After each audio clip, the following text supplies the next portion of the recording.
Dear teacher, hope this letter finds you well.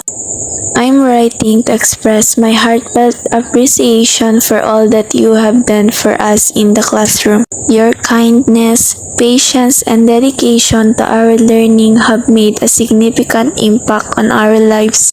As a teacher, you have been a constant source of comfort and guidance for us. Whenever we face difficulties or problems, you are always there to help us overcome them. Your presence in the classroom is like a beacon of light, illuminating our path when we feel lost or uncertain. Your jokes and sense of humor have become an integral part of our daily lives, bringing us joy and laughter. Although there are times when you get frustrated with our antics or laziness, you always understand our situation and offer us support. Your ability to connect with us on a personal level has helped us learn and grow in ways we never thought possible.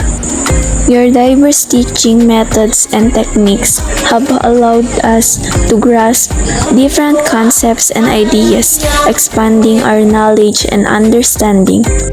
We are grateful for everything you have done for us.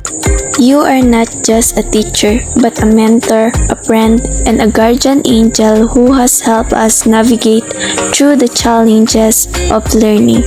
We appreciate your dedication and commitment to our success, and we look forward to continuing our journey. Thank you for being such a great teacher. I've been getting a lot of useful information from the lessons you provided. I especially appreciate how your passion for teaching really shines through every day, and you're always enthusiastic to teach.